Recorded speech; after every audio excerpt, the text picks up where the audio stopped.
nafsi bitaqwallah. Enyi waja wa Mwenyezi Mungu, nakuhusieni pamoja na kuihusia nafsi yangu katika kumcha Mwenyezi Mungu Subhanahu wa Ta'ala. Ndugu zangu Waislamu, kama tulivyoeleza katika hotuba ya kwanza kwamba umuhimu wa kuwalea vyema watoto wetu na vijana wetu, kuwasimamia katika yale mambo yaliyokuwa mazuri yenye manufaa katika vizazi vyetu pamoja na vijana wetu. Mwenyezi Mungu Subhanahu wa Ta'ala anatueleza ndani ya Qur'ani aliposema, baada ya billahi minash shaitani rajim, ya ayyuhalladhina amanu qu anfusakum wa ahlikum nar, enyi mlioamini, qu anfusakum, ziokoeni nafsi zenu. Sehemu ya kwanza, Mwenyezi Mungu anatutaka kila mmoja kwa nafsi yake, ina maana yeye mwenyewe ndio aiokoe nafsi yake, kuielekeza kwenye mazuri, na hiyo nafsi yake kuikataza kwenye mabaya. Akaendelea Mwenyezi Mungu kusema wa ahalikum, na mziokoe nafsi za familia zenu.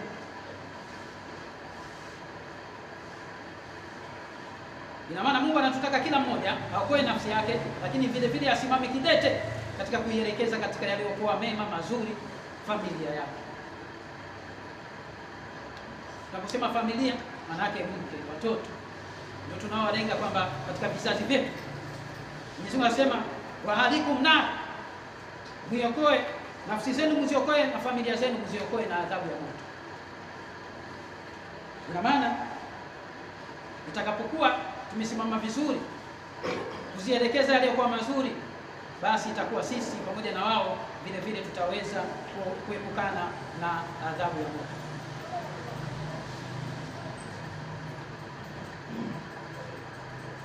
Mwenyezi Mungu anasema hum wa azwajuhum fi dhilali ala al-araiki muttaqiun, wao pamoja na wake zao, waume zao, watakuwa katika vivuli vya peponi, wameketi katika makochi ya peponi pamoja na vizazi vyao. Mwenyezi Mungu atujalie tukaingia peponi na wake zetu na watoto zetu na vizazi vyao. Anasema wala hum fiha fakihatun wala hum ma yadaun, watapata humo ndani ya pepo hiyo matunda mbalimbali. Wala hum ma yadaun, na watapata yale ambayo walikuwa wakiyaomba. Inawezekana wakati mwingine Mungu anakuwekea akiba katika akhira yako.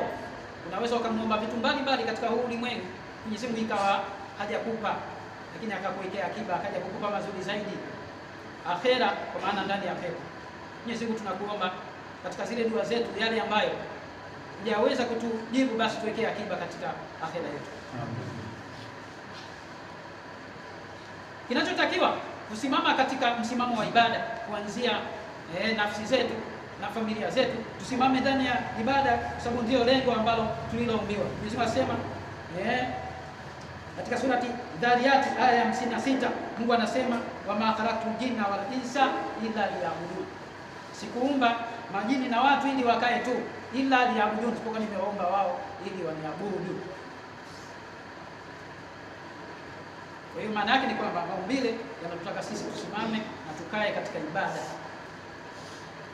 Lakini wakati tunasimama katika swala hili la kuweza kuwasimamia watoto wetu, vizazi vyetu vikae vyema, bado tunatakiwa tumuombe Mungu msaada wake, sababu sisi wenyewe kama sisi tu hatuwezi tukaweza bila msaada wa Mwenyezi Mungu Subhanahu wa Ta'ala. Maana Mwenyezi Mungu anaeleza katika Surati Al-Inshiqaq, anasema wama tashauna ila an yasha Allahu rabbul alamin, hamtotaka nyinyi jambo lolote liwe likawa ila yasha Allah, isipokuwa mpaka atake Mungu. Kwa nini? Rabbul alamin, yeye ndio mlezi wa viumbe vyote. Kwa hiyo wewe unaweza ukataka kwa juhudi yako, labda mtoto wako au mtoto mwema, kwa juhudi yako labda kizazi chako kiongozeke, bila kumweka Mungu mbele, ukawa umefeli. Tujitahidi katika kumweka Mungu mbele, na hayo tunayapata kwa watu wema waliotangulia kabla yetu, walikuwa wakimuomba Mwenyezi Mungu Subhanahu wa Ta'ala. Ukisoma katika surati Al-Furqan aya ya 74, Mwenyezi Mungu anakoti watu wema walikuwa wakiomba maombi yao, walikuwa wakiomba maombi haya, wanasema rabbana hab lana min azwajina wa dhurriyyatina qurrata a'yun waj'alna lil muttaqina imama Tafsiri ya aya ni kwamba rabbana hablana, Mola wetu tupe sisi, min azwajina, kutoka kwa wake zetu, miongoni mwa wake zetu, wa dhuriyatina, na vizazi vyetu, qurratu ayun, burudisho la macho yetu.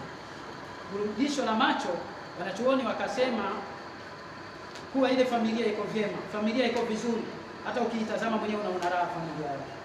Yaani kwa jicho lako wewe mwenyewe, kimtazama mke wako yuko mashallah, tazama watoto wako wako mashallah, na maana hata jicho lako na wewe linatulia, unasema alhamdulillah, Mwenyezi Mungu amenijalia, nimepata mke mwema, nimepata kizazi chema, watoto wema.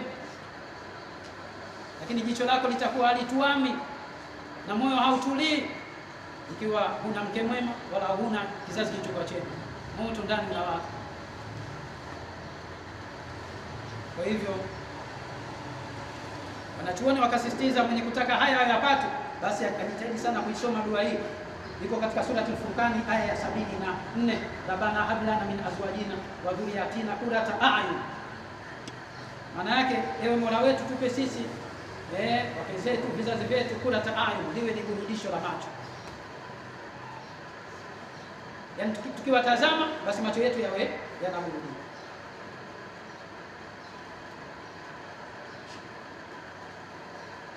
Lakini tena ukija kusoma katika surati Ibrahim aya ya 35, Nabii Ibrahim naye alikuwa anaomba dua kumwomba Mungu. Wa idqala Ibrahim, wakumbushe Muhammad katika kitabu chako cha Qur'ani, pindi alipokuwa Nabii Ibrahim anamuomba Mola wake, alikuwa akiombaje?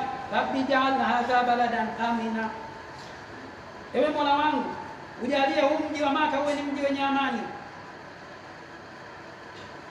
Wajannibni wa baniya an na'budu al-asnam, uniepushe mimi Nabii Ibrahim pamoja na kizazi changu tusiwe miongoni mwa wale watakaokuja kuabudu masanamu, na tukaabudu vitu vingine kukuacha wewe. Yaani bado Nabii Ibrahim anaomba yeye Mungu akuepushe asiingie kwenye ibada nyingine, lakini anaomba na kizazi chake Mungu akiepushe kisiingie katika ibada nyingine ambazo zikapelekea kumwacha Mwenyezi Mungu Subhanahu wa Ta'ala, wakaabudu vitu vingine ambavyo havikupasa kuabudiwa. Na maana bado wao pamoja na kwamba walisimama kwenye malezi yao, lakini bado walikuwa wanampa nafasi Mwenyezi Mungu katika kumuomba katika yale ambayo wanayataka katika vizazi vyao. Na sisi tunakuomba Mwenyezi Mungu katika nchi yetu ya Tanzania, viongoze vizazi vyetu, waongoze vijana wetu, waongoze watoto wetu, waongoze wake zetu, na utuongoze na sisi waume katika majumba yetu. Kwa rehema zako ya Rabbil Alamin, tujalie tuwe na maisha yaliyokuwa bora, maisha yaliyokuwa mema. Kwa rehema zako Mwenyezi Mungu, tujalie amani na utulivu katika nchi yetu. Kwa rehema zako ya Rabbil Alamin, uondoe machafuko na majanga ndani ya nchi yetu ya Rabbil Alamin. Kwa rehema zako ya Allah tunakuomba Mwenyezi Mungu, sisi tunakuomba wewe mchana na kucha na kutwa tunakutegemea wewe ya Rabbil Alamin. Wewe ndio nguvu yetu, sisi hatuna hila wala nguvu, isipokuwa nguvu yetu pamoja na yale tunayohitaji yako mikononi mwako. Rabbana hab lana min azwajina wa dhurriyyatina qurrata a'yun waj'alna lil muttaqina imama.